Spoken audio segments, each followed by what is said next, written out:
अगाडि बढाऊ। घनखियो लैले घनखियो Rupandehi FM घनखियो 102 megahertz तपाईको आफ्नै एफएम।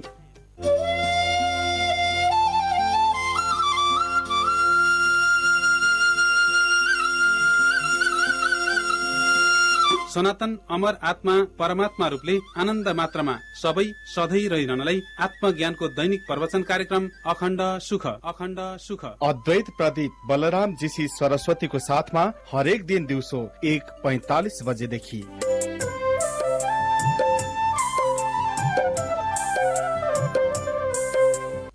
नमस्कार। तत्त्वको उपदेश अनुसार परमात्मा मात्रै हो भएको वस्तु, यसैले सबैको वास्तव स्वरूप केवल परमात्मा हो। परमात्मा रूपले मात्र रहिरहनु हो सफल जीवन। तत्त्वको उपदेश अनुसार परमात्मा हो एकमात्र नित्य सत्य वस्तु, त्यसैले हामी सबैको वास्तव स्वरूप केवल परमात्मा हो। यस कुराको वर्णन हुन्छ यो तत्त्वको आधारमा। तत्त्व भनेको सबैभन्दा सार कुरालाई तत्त्व भनिन्छ। यथार्थ रहस्य, यथार्थ कुरा, साराको सारांश, निचोड, अत्यन्त तथ्य, यस्तोलाई तत्त्व भनिन्छ। तत्त्व भनेको शब्द ज्यादै प्रसिद्ध छ। यो मुक्तिको प्रसङ्गमा त यो त 1 नम्बर हो तत्त्व भन्ने शब्द। किनभने महात्माहरू, मुनिजनहरू, ऋषि महर्षिहरूले के भन्नुहुन्छ भने मुक्तिको लागि तत्त्व जान्नुपर्छ, तत्त्व जान्ने मुक्त भइन्छ, यस्तो भन्नुहुन्छ। त्यही प्रसङ्ग अहिले आएको छ। तत्त्वको उपदेश अनुसार परमात्मा मात्र हो भएको नित्य सत्य वस्तु। यसकारण सबैको, संसारका हामी सबैको यथार्थ स्वरूप हो केवल परमात्मा। परमात्मा भनेर हामी धेरै पटक भन्छौँ, तर यसको अर्थ पनि बुझ्यौँ भने झन् खोजी खोजी हामीले यो शब्दलाई प्रयोग गर्ने हुन्छ। परमात्मा भनेको चेतन हो। चेतन भनेको सधैँ रहिरहनेलाई चेतन भनिन्छ। चेतन नै एउटा यस्तो वस्तु हो जसको जन्म भएको होइन, त्यसैले मृत्यु पनि हुँदैन। त्यसैले हामीले यो चेतनलाई बुझ्यौँ, लियौँ, त्यो रूपमा रह्यौँ भने हाम्रो स्थिति पनि त्यस्तै हुन्छ जसरी परमात्माको स्थिति हुन्छ। चेतन जो सधैँ सधैँ छ, जो वास्तवमा एक अद्वितीय हो, वास्तवमा एउटै हो। जस्तो दृष्टान्तमा इँटामा माटो एउटै हो भन्यो भने हामीले बुझ्न सक्छौँ। जस्तै इँटाहरू त धेरै किसिमका हुन्छन्, तर त्यहाँ त एक माटो मात्रै छ। माटोदेखि त अरू त्यहाँ कहीँ केही छैन। यथार्थ माटो, माटोमा इँटाहरू बन्यो, इँटाहरू जे जति बने पनि ती माटै रूप हुन् र आखिरीमा फेरि त्यो माटैमा परिवर्तन हुन्छ। माटै माटो। त्यस्तै माटो जस्तै चैतन्य हो, चेतन वास्तवमा एउटै हो, तर यसले धेरै रूप लिएको छ। धेरै रूप लिए पनि त्यो एउटै चेतन रूप। एउटै शब्दमा भन्ने हो भने त्यो परमात्मा, त्यो हामीहरूको असली स्वरूप परमात्मा। आजको वर्णन हुन्छ तत्त्वको दृष्टिकोणबाट।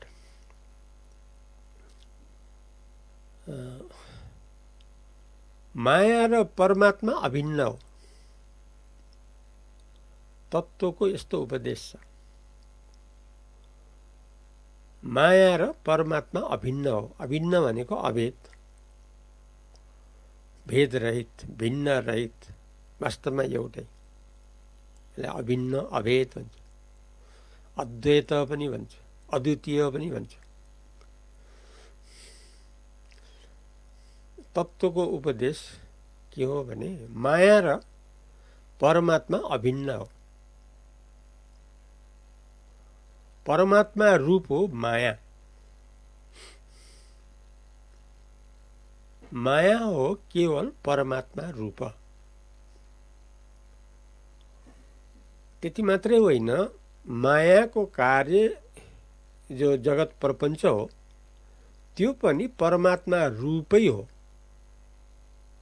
यो तत्त्व को उपदेश। तत्त्व भनेको सारा वेदको जो निचोड वेदान्त हो, वेदान्तको उपदेश हो तत्त्व भन्ने। यो केन्द्रबिन्दु हो यो तत्त्व भन्ने। यो तत्त्वकै वर्णन छ उपनिषदहरूमा।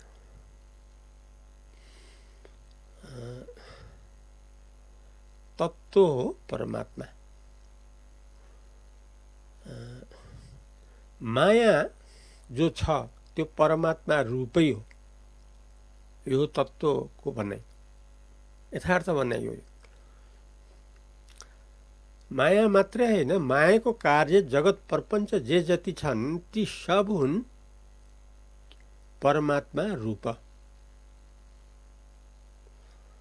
यसरी हामीले परमात्मा परमात्मा परमात्मा भन्दै आउँदा अब के भेटायौं भने माया पनि परमात्मा रूप हो, मायाको कार्य जगत प्रपञ्च पनि परमात्मा रूप हो।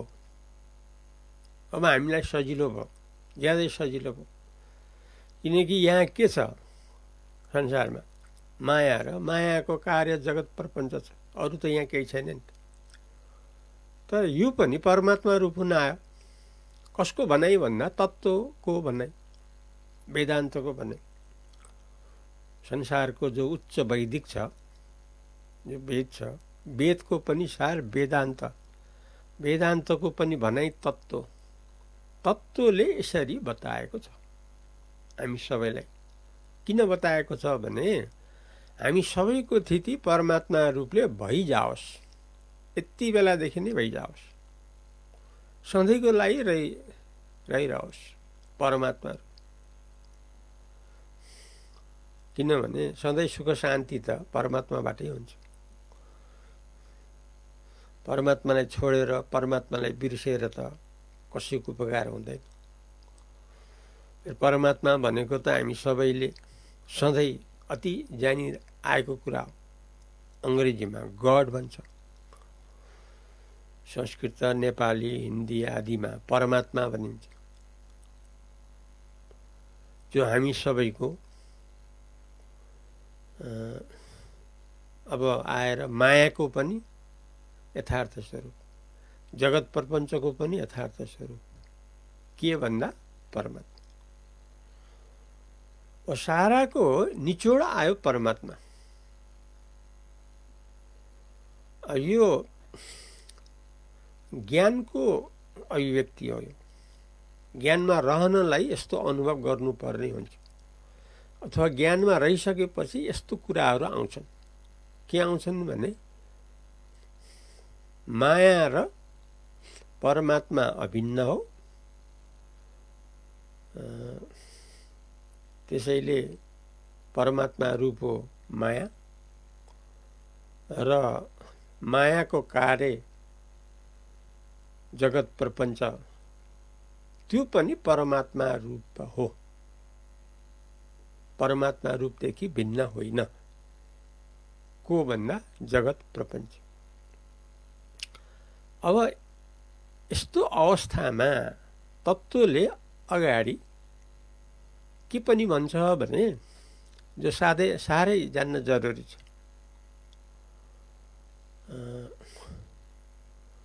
अब नाम रूपलाई लिएर, कसैको नामलाई लिएर, कसैको रूपलाई लिएर भिन्दा भिन्दै त्यो पनि वस्तु हो, यो पनि वस्तु हो, त्यो पनि वस्तु हो, यो पनि वस्तु हो भनेर यसरी चाहिँ नि भिन्दा भिन्दै भन्न लागियो भने फेरि परमात्मामा ढक्कन लाग्छ, परमात्माको अनुभव हुन पाउँदैन। यति कुरा चाहिँ नि ख्याल गर्नु पर्यो। हामी सबैले परमात्मा मात्रमा रहिरहन चाहने सबैले, हामी सबैले चाहन्छौँ परमात्मा रूपले रहिरहन। किनभने एकातिर 10 रुपियाँ देखाइयो, एकातिर 1000 को नोट देखाइयो। कुन लिन्छौ बाबु भन्ने हो भने उसले त 1000लाई समात्छ नि त, अथवा जसले पनि 1000 समातिन्छ रोजी पाएपछि। एकातिर 10 रुपियाँको नोट, एकातिर 1000 रुपियाँको नोट। ल दुईटामा एउटा लिनुहोस् है भन्यो भने त 1000मा हाम्रो हात सर्छ नि त। किनभने त्यो 1000 एउटा आयो भने त 10 त कति आउँछन्, कति आउँछ। त्यस कारणले 1000 जस्तो परमात्मा, 10 रुपियाँको नोट जस्तो फलानाको यस्तो नाम, फलानाको यस्तो थर, फलानाको यस्तो रूप, फेरि अर्काको यस्तो रूप, यस्तो ठाउँको, यति वर्षको यस्तो फलाना, यतातिर हामी गयौँ भने फेरि परमात्माको जो अनुभव हो त्यो चाहिँ हराउँछ। किनभने फलाना फलानाको कुरा आयो नि, यहाँ त फलाना ठाउँमा बस्ने, यति वर्षको, फलाना यति यति पढेको, यस्तो रूप भएको, यस्तो। लौ अब त व्यक्तिको वर्णन आयो नि त, नामको वर्णन आयो नि त, रूपको वर्णन आयो नि त। अब दुईटा एकैचोटि त पाइँदैन। किन रोजी आयो नि, 1000 लिने कि 10 रुपियाँको लिने। हुनाले परमात्मा मात्रको अनुभव गरिरहनलाई, यद्यपि परमात्माको सर्वोच्च अर्थ, दुनियाँमा सबैभन्दा माथिको अर्थ, सबैभन्दा स्तरीय व्याख्या, परिभाषा के हो भन्दाखेरि यो सधैँ रहिरहने चेतन हो, यो एक अद्वितीय हो, यो स्वभावैले आनन्दै आनन्द हो। यस्तो आनन्दै आनन्द रूपले रहिराखेको जो वस्तु हो त्यसलाई परमात्मा भनिन्छ। यो परमात्माको परिभाषा हो। यसरी परमात्माको परिभाषापूर्वक हामीले यसलाई अर्थपूर्वक लियौँ भने हामीले यसलाई त छोड्दै छोड्दैनौँ कहिले। कसरी छोड्ने? अखण्ड चेतनलाई कसरी छोड्ने? जो चेतन सधैँ रहिराखेको छ त्यसलाई कसरी छोड्ने? फेरि त्यो एक अद्वितीय परिपूर्ण हो, यसलाई कसरी छोड्ने? फेरि यो स्वभावैले आनन्दै आनन्द हो, किन कसरी छोड्ने? फेरि यसको नाम परमात्मा हो। त्यही परमात्मा हाम्रो स्वरूप हो, त्यही परमात्मा सबैको स्वरूप हो। त्यही परमात्मालाई वेद वेदान्तले बताएको छ, त्यही परमात्मालाई गीताले बताएको, त्यही परमात्मालाई सारा मोक्ष शास्त्रले बताएको छ भने यस्तो अनमोल बहुमूल्य यस्तो जो हो अनमोल शब्द परमात्मा हामी सबैको परम इष्ट वस्तु हो, परम प्रिय वस्तु हो, परम आवश्यक वस्तु हो, सधैँ लिइरहने यथार्थ कुरा हो परमात्मा। परमात्माले लिएपछि हामी अमर हुन्छौँ। अमर भएपछि हामी त्यो एक दिन मर्ने शरीरको मात्रै पछि किन लाग्ने, किन लागौँला? यद्यपि आफ्नो प्रारब्ध भोगभागमा विरोध छैन तापनि परमात्माको अवसर पाएपछि त शरीर हुँदा हुँदै हामीले त परमात्मालाई समातिहाल्यौँ नि, भेटाइहाल्यौँ नि, लिइहाल्यौँ नि, रहिहाल्यौँ नि। के को आधारमा भन्दा तत्त्वको आधार, तत्त्व उपदेशको आधार। त्यहाँ के भनियो भन्दाखेरि माया र परमात्मा अभिन्न हो, अर्थात् एउटै हो। त्यसैले परमात्मा रूप हो माया। माया र मायाको कार्य जो जगत प्रपञ्च हो त्यो पनि परमात्मा रूपै हो। तर होसियारी गर्नुपर्ने के कुरा आयो भने यस्तो परमात्मा पुरैलाई पाएपछि अब भिन्न भिन्न त्यो यो फलाना फलानाको त्यो पट्टि हामीले चाहिँ नि दृष्टि छोड्नै पर्छ।